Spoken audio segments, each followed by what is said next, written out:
പ്രിയപ്പെട്ട സുഹൃത്തുക്കളെ, നമ്മളിന്ന് ചെയ്യാൻ ഉദ്ദേശിക്കുന്നത് നമ്മുടെ നിത്യജീവിതത്തിലുള്ള അനേകം ആചാരങ്ങളും അനുഷ്ഠാനങ്ങളും അതോടൊപ്പം തന്നെ അതിൻ്റെ ചരിത്രപരമായ അന്വേഷണങ്ങളും എന്നാൽ അല്ല അന്ധവിശ്വാസങ്ങളൊക്കെ ചർച്ച ചെയ്യുന്നതിന് വേണ്ടിയാണ്.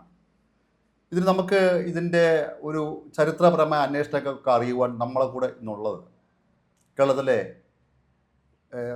ഫോക്ലോർ രംഗത്തും അതോടൊപ്പം തന്നെ ചരിത്ര ഗവേഷണത്തിലും ഒക്കെ ഒരു പ്രാധാന്യം അർഹിക്കുന്ന വെളനാട് രാമചന്ദ്രൻ സാറാണ് കൂടെ ഉള്ളത്.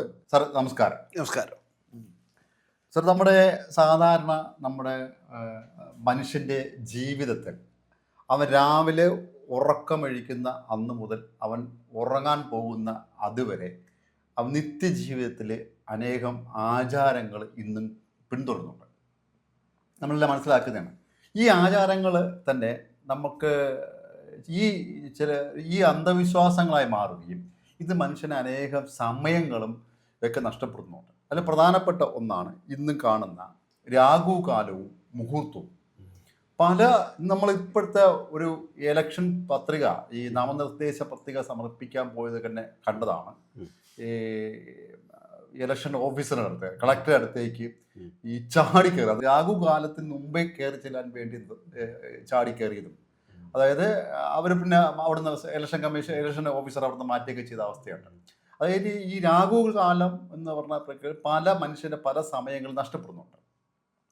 ഇനി ശാസ്ത്രത്തിൻ്റെ രീതി നോക്കിയാണെങ്കിലും ഈ ജ്യോതിഷപ്രകാരമാണ് ഈ രാഹു കേതു എന്ന കാര്യമൊക്കെ അടയാളപ്പെടുത്തിയത്. ഇത് വളരെ പണ്ട് ബാബിലോണിയയിലുള്ള കാലഘട്ടത്തിൽ ഈ ശാസ്ത്രം ഡെവലപ്പ് ചെയ്യുന്നതിന് മുമ്പേ ഉണ്ടായിരുന്ന ഒരു കണക്ക് കൂട്ടൽ മാത്രമായിരുന്നെന്ന് ശാസ്ത്ര നിരീക്ഷകർ പറയുന്നുണ്ട്. ശാസ്ത്രത്തിൻ്റെ രീതിയിൽ രാഹു എന്നോ ഹേതു എന്നോ ഒരു നക്ഷത്രമോ ഗ്രഹമോ ഇല്ല എന്ന് അടയാളപ്പെടുത്തിയിട്ടുണ്ട്. ആ കാലഘട്ടത്തിൽ ഭൂമി കേന്ദ്രീകൃതമായാണ് ഈ കണക്കൂട്ടൽ ഉണ്ടായിട്ടുള്ളത്. അതൊക്കെ നമ്മളെ ഈ ശാസ്ത്ര രംഗത്തുള്ള കാര്യങ്ങൾ തള്ളിക്കളഞ്ഞിട്ടുണ്ട്. പിന്നെ എന്നാലും ഇന്ന് ഈ രാഹുകാലം ഇന്ന് നമ്മുടെ സമൂഹത്തിൽ വളരെ പോപ്പുലറായിട്ടാണ്. പൊതുസമൂഹത്തിൽ ആ സ്വീകാര്യതയാണ്. നമ്മൾ സർക്കാർ ഇറക്കുന്ന കലണ്ടറിൽ വരെ രാഹുകാലം രേഖപ്പെടുത്തിയിട്ടുണ്ട്. അപ്പം നമ്മുടെ നിത്യജീവിതത്തിൽ ഈ രാഹുകാലം എന്ന് പറഞ്ഞാൽ ഈ പ്രക്രിയ മുഹൂർത്തത്തിലും മറ്റുമൊക്കെ രേഖപ്പെടുത്തി മനുഷ്യനെ അതൊരു സമയത്തിന് നഷ്ടപ്പെടുത്തുന്നുണ്ട്. അത് എന്താണ് ഈ രാഹുകാലം നമുക്ക് ഈ വരാനുള്ള കാരണം, അതായത് ഇതിൻ്റെ ചരിത്രപരമായ കാരണം എന്താണെന്ന് നിങ്ങൾ അറിയാനുള്ള ഇതുണ്ട്?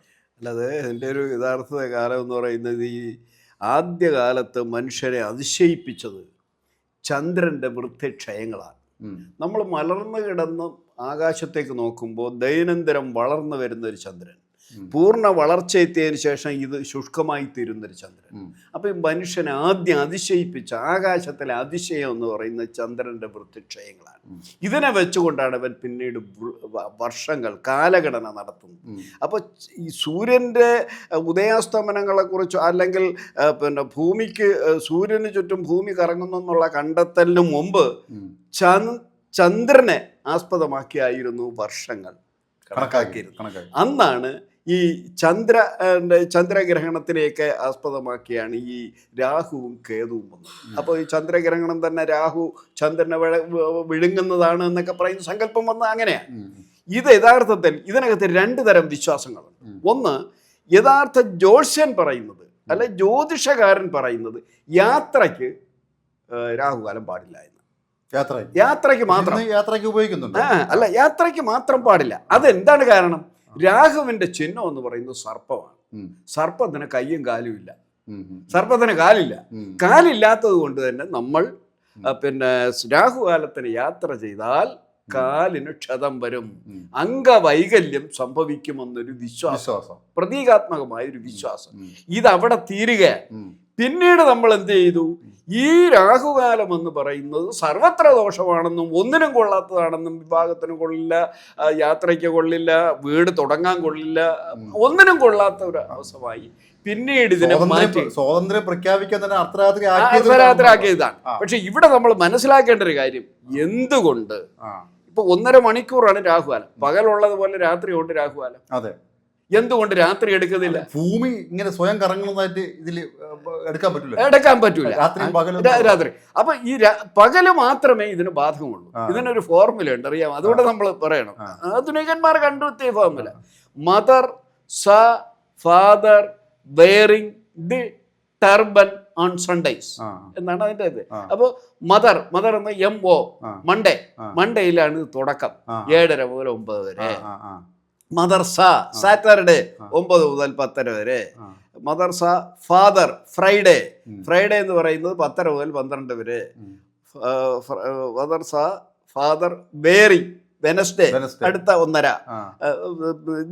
TH എന്ന് പറയുന്ന തേഴ്സ്ഡേ. അപ്പൊ ആധുനികന്മാർ പോലും, അതായത് ഇംഗ്ലീഷ് വിദ്യാഭ്യാസം ഉള്ളവർ പോലും ഇത് പിന്തുടരുന്നു എന്നാണ്. ഒന്നും വേണ്ട, നമ്മുടെ ചന്ദ്രനിലേക്ക്, നമ്മുടെ ബഹിരാകാശത്തിലേക്ക് റോക്കറ്റ് അയക്കുമ്പോഴും നമ്മൾ ഗണപതി ഹോമവും രാഹുകാലവും ഒക്കെ നോക്കിയിരുന്നു എന്നുകൂടി നമ്മൾ ഇതിന്റെ കൂടെ ചേർത്ത് വായിക്കണം. 100% പൂർണ്ണമായും അന്ധവിശ്വാസം. പക്ഷേ ഈ ഇത്രയും അന്ധവിശ്വാസമാണെന്ന് ശാസ്ത്ര മേഖലയിലുള്ള പല ആൾക്കാർ രേഖപ്പെടുത്തിയിട്ട് പോലും നമ്മുടെ ഔദ്യോഗികപരമായ ചടങ്ങുകൾക്ക് പോലും ഒന്ന് ഇത് 2 കാര്യമാണ്. ഒന്ന് വോട്ടാണ്, ജനാധിപത്യത്തിൽ. രണ്ടാമത്തത് NN പിള്ള പറഞ്ഞാണ് ഇതിന് മറുപടി. ദുർബലന്മാർക്ക് ചാരാനുള്ള മതിലാണ് ഇത്തരം വിശ്വാസം. അത് മനസ്സിന്റെ ദൗർബല്യം ഇതിനകത്ത് ഈ വിശ്വാസങ്ങൾക്ക് അടിവളമിടുന്നു എന്നാണ് നമ്മൾ ഈ സ്കൂൾ പാഠപുസ്തകത്തിൽ തന്നെ നമ്മൾ ജ്യോതിശാസ്ത്രം, പ്രത്യേകിച്ച് അസ്ട്രോണമി എന്നുള്ളത് വളരെ വിശദമായി പഠിക്കാനുണ്ട്. അതെ. സൂര്യനെ കേന്ദ്രീകരിച്ചാണ് നമ്മളെ സിസ്റ്റം വരുന്നത്. ഈ പറഞ്ഞ സിസ്റ്റം എല്ലാം പറഞ്ഞത് ഭൂമിയെ കേന്ദ്രീകരിച്ചാണ്. അപ്പൊ സൂര്യനെ ഭൂമി വലം വയ്ക്കുന്നത് പോലെ ഭൂമി സ്വയം കറങ്ങുന്നു എന്ന വ്യവസ്ഥയുണ്ടല്ലോ. അപ്പൊ രാത്രിയും പകലും അതൊക്കെ വെച്ച് നോക്കുകയാണെങ്കിൽ ഈ പറഞ്ഞ പകല് മാത്രം രാഹു കാലം നോക്കുന്നതിൽ ശുദ്ധ അന്ധവിശ്വാസം. അതാണ് 100% അന്ധവിശ്വാസം. അപ്പൊ ഈ രാഹുകാലം മുഹൂർത്തവും ഇനി കൊണ്ട് നടക്കുന്നത് ശാസ്ത്രം പ്രചരിപ്പിക്കുന്ന നമ്മളെ പോലുള്ള. അല്ല ഇതിപ്പോ ആകെപ്പാടെ ഇത് ഇത്രയും സ്ട്രിക്റ്റ് ആയി നോക്കുന്നത് തെക്കേ ഇന്ത്യക്കാരനാണ്. വടക്കേ ഇന്ത്യക്കാരൻ അതുമില്ല.